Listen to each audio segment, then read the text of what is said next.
My girlfriend gave me a performance review from her friends, so I quietly packed my bags. Hi, I'm Eric. I'm 34, and last month I realized my relationship had been slowly replaced by a group chat with 5 wine-soaked armchair psychologists. It started like this, she said. My friends think I should leave you. But I told them you deserve one more chance to correct yourself. I blinked. How generous, I said. Then, while she was out drinking with those same friends, I packed my bags. But let me back up. Our apartment had felt weird for weeks. Thick air, like humidity before a storm. I tried to read, but every sigh she let out while scrolling her phone landed like a slap across the room. She wasn't hiding the performance anymore. I knew the source. Her name was Cassidy. She had a minor in psychology and a major in inserting herself where she didn't belong. Her name was Abby, my girlfriend of 2 years. We built something quiet, simple. Weeknight stir-fries. Lazy Sundays. Laughing at true crime documentaries and falling asleep halfway through them. Until lately, when everything I did seemed too small, too safe, too beige. That night, she finally put her phone down like she was throwing a gauntlet. We need to talk. I marked my page in the book. Calmly. Okay. She stood by the window like she was about to break up with me and pitch it as a TED Talk. I've been doing a lot of reflecting. And Cassidy and the girls, people who really see me, think I'm settling. I didn't say anything. My silence became her projector screen. They've pointed things out I've been ignoring. Like my birthday? You made me dinner. Cassidy's boyfriend flew her to Aspen. It's not that I didn't love the meal, I did. But the scale. The intention. Then came the greatest hit album. I didn't assert myself at her cousin's wedding when a band guy flirted with her. My job was cozy. Cassidy's boyfriend was launching a startup and full of fire. I apparently just go to work and exist. And the conclusion? I asked. She took a breath like she was doing me the favor. They think I should leave you. But I'm giving you a chance to correct yourself. The phrase sat there like a corporate memo. I just nodded. How generous. That's when she dropped the final line. I'm going out with Cassidy and them tonight. When I get back, we'll talk about how to move forward. She left. With the purse I saved for 3 months to buy her. The one she once called perfect. I stood there for 5 minutes. No panic. No anger. Just this ice-cold clarity. I wasn't her partner. I was a project her friends failed in a group effort to upgrade. So I did the one thing none of them expected. I left. Packing wasn't dramatic. It was surgical. I pulled my old duffel bag from the top of the closet like I was clocking in for a shift. Folded my clothes neatly. Took my 3 decent shirts, 2 pairs of shoes, my razor, my copy of the wind-up Bird Chronicle that still had her lipstick mark on page 112. I didn't touch her stuff. Not out of respect, out of disinterest. Her side of the closet already looked like a showroom for a life I no longer lived in. I took only what was mine, including the framed photo from our trip to Lake Placid, where she laughed so hard she snorted hot chocolate out her nose. I left that photo on the kitchen counter, face down. Then I wrote the note. It didn't need to be poetic. It just needed to be unmistakably final. Abby. Decided not to take the chance. Goodbye. I didn't sign it. She'd know. I put it beside the fruit bowls she always overfilled for Instagram shots. Then I walked out. I didn't slam the door. I locked it quietly behind me, dropped the key through the mail slot like it was an offering to the gods of personal boundaries. I drove to Lucas's place. My oldest friend. No warning. He opened the door in sweats and a bag of chips tucked under one arm. Dude? I lifted the duffel bag. Got room? He stepped aside. No questions. Just grabbed 2 beers and flopped on the couch. He handed me one, cracked his own, and after a minute said, What happened? I told him. All of it. Word for word. He took it in. Nodded slowly. So, she gave you a performance improvement plan? From her friends? With a deadline? Pretty much. He raised his bottle in salute. And you resigned? To self-worth, I said, and we clinked bottles. That night, I slept on his couch. No nightmares. No waking up in cold sweats. Just the still, heavy silence of something being over. Fully, irreversibly over. The next morning, I brewed some cheap coffee in Lucas's mismatched kitchen and checked my phone. 1 missed call. 3 texts. All from Abby. 12:48 a.m. Are you seriously not home? 12:55 a.m. This is childish. You're punishing me. 1:12 a.m. Fine. We'll talk tomorrow. I stared at them. Not anger, not hurt, just that weird, distant feeling you get when you see a picture of someone you used to love and can't remember why. I turned the phone over. Let it buzz silently across the table. Whatever was coming next, I was done playing by their script. Day 4 was when the counterattack began. It started with a text from someone I hadn't spoken to since her birthday party last year, Elise. One of those friends who always smiled too much but blinked like she was buffering every time I talked. Hey Eric. Just wanted to check in. Heard about you and Abby. Hope you're okay. I replied, short and polite, thanks. I'm good. A few minutes later, another message popped up. I hate gossip, but she's telling people you ghosted her. Said you just vanished in the middle of the night. Cassidy's calling it a nervous breakdown. I stared at the screen. Ghosted? Nervous breakdown? That's what they were going with. I typed back, let them talk. Doesn't matter. Elise responded. For what it's worth, I never liked Cassidy. She's a walking red flag with bangs. That made me snort laugh. First laugh in days. But it also confirmed something. The spin machine was in full gear. And Abby wasn't just letting it happen. She was fueling it. So I did what anyone does when faced with a smear campaign from the Council of Over-Involved Brunches. I got quieter. No subtweets.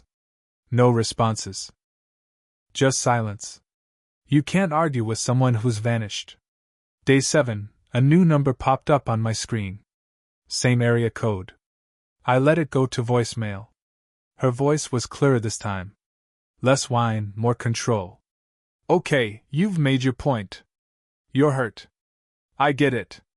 But this silent treatment is immature. Come home. We need to talk like adults.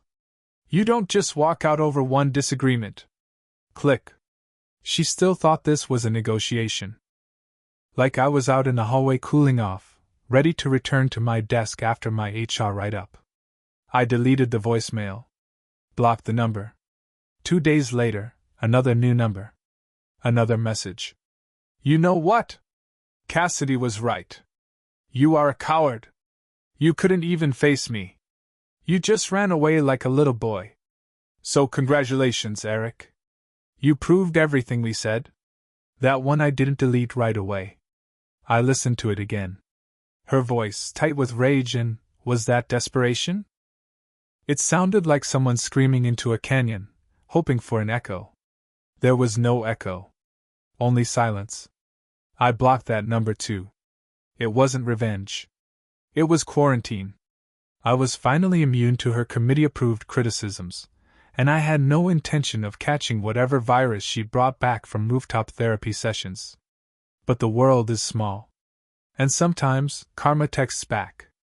Day 12, the universe delivered its first real punchline. I was at the gym, spotting Lucas on bench press, when he nodded toward the squat racks and said, Dude, you're gonna want to hear this. I assumed he meant some gossip about that one guy who always worked out in jeans. Nope. Emma, my girlfriend, he said between reps. Her roommate is dating Cassidy's new guy. Apparently, Abby's already moved on. I blinked. Seriously? Lucas nodded. Name's Nathan. Entrepreneur. Drives a leased Audi. Calls himself a vision architect. I almost dropped the barbell. Apparently, Cassidy set them up 2 weeks ago. And Abby's all over him. Like she's auditioning for the role of alpha wife in a reality show nobody asked for. It didn't sting. What I felt was closer to watching someone speed past you on the freeway in a car held together by duct tape and denial. Sure, they're ahead, for now. Lucas smirked. He's the anti-you, bro, loud, flashy, allergic to sleeves. The more he described Nathan, the clearer the picture became. Abby hadn't just rebounded, she tried to upgrade to everything she claimed I wasn't. And Cassidy? She was the matchmaking goblin behind the curtain, cackling and pulling the strings. That night, I got a DM from Elise again. No greeting, just a screenshot. A blurry Insta story from Cassidy. Abby and Nathan clinking glasses, his Rolex front and center. Caption: when you finally level up #RealMan #NoBringenergy. I didn't react. Not even internally. It was so try-hard it should have come with a chiropractor. But Elise followed up. She had Cassidy post that publicly. She wanted you to see it. It's so transparent.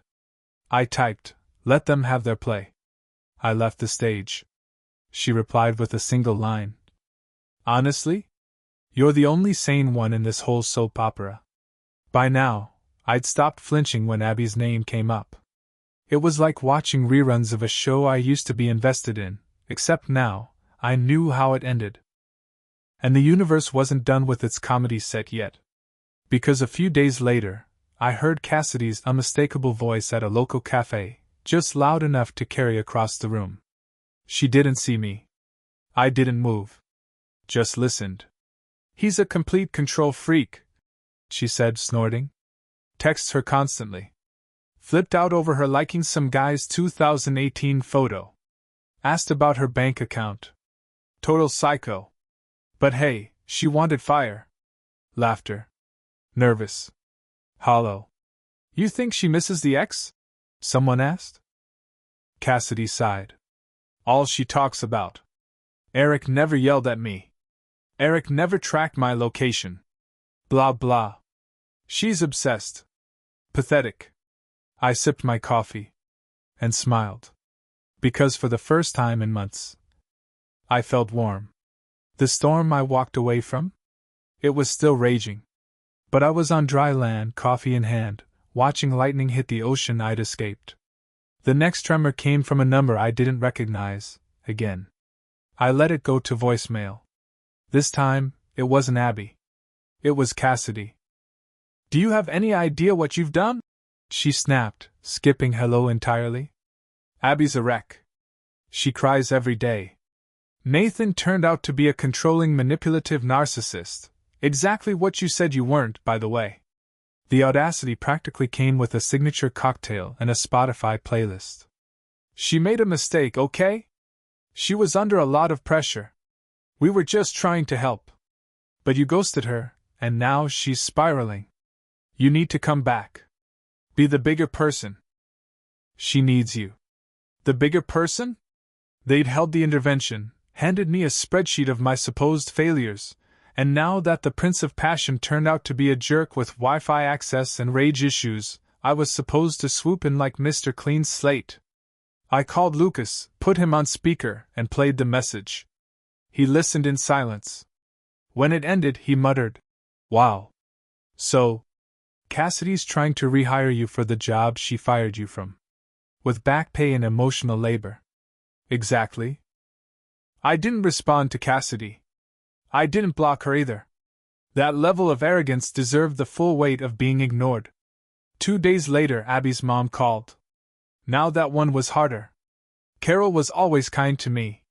The kind of woman who kept extra Tupperware just for sending people home with food. Her voice on the phone was thick with worry. "Hi, sweetheart. I don't mean to intrude, but I'm scared. She's not okay. That man, Nathan, he's gone now, but she's not herself. She won't talk. She's lost weight. I'm worried sick." I stayed quiet, heart tugging in spite of everything. "I don't know what happened between you two, and I won't ask," she continued, "but I think you might be the only one who can get through to her. She listens to you. God. She used to. Before the performance reviews. Before the intervention. Before Cassidy's version of love as brand strategy turned Abby into a curated shell. Carol, I said gently, I'm sorry. I really am. But Abby made a choice. She traded stability for chaos, believing it was passion. I can't fix that. Carol was silent for a long time. Then, she threw away something real, didn't she? I didn't answer. She already knew. When the call ended, I sat there for a long time, staring at nothing. This wasn't just sad anymore. It was tragic. A slow-motion collapse seen from a safe distance. But the distance didn't make it easier. Not yet. It happened on a Sunday night, 11:04 p.m. I was reading, something dry and dense to help me sleep, when my phone lit up with another unknown number. I let it go to voicemail. But it didn't leave one. It called again. Then again. On the fourth ring, I answered. I don't know why. Maybe I already knew who it was. Her voice hit me like a basement flood. Gasping, frantic, soaked in panic. Eric, he took my keys. He changed the passcode on my banking app. He said if I loved him, I'd prove it by giving him access. He screamed at Cassidy. Called her a parasite. He smashed my phone last night. I'm using Carol's. I'm scared.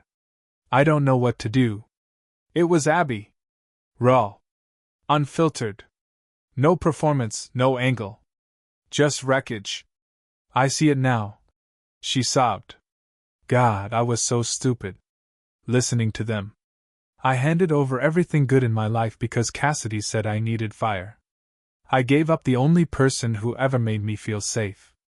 I'm sorry. I'm so sorry. Please. My heart beat slow and heavy. I waited. For the old reflex. The one that wanted to run to her, wrap her in a blanket, and fix it all. But it didn't come. Instead, I felt cold. Detached. She'd taken our life, our quiet little fortress, and bulldozed it on the advice of women who thought chaos was proof of passion. Now the match she lit had scorched her world. And she wanted me back. Not out of love. Out of desperation. Please, Eric, she said, voice cracking. I need you. I have nowhere else to go. I took a breath. And said the calmest, coldest words I've ever spoken. That sounds very difficult. I hope you figure it out. The silence that followed was worse than screaming. She was frozen, waiting for the real answer, the rescue. That's it, she whispered. After everything? Yes. She hung up. I placed the phone on my nightstand. Finished the paragraph I'd been reading. And slept. For 9 full hours. No dreams. No guilt. Just quiet. The final unraveling didn't come from Abby. It came from Mark. Mark, as in Cassidy's long-suffering boyfriend.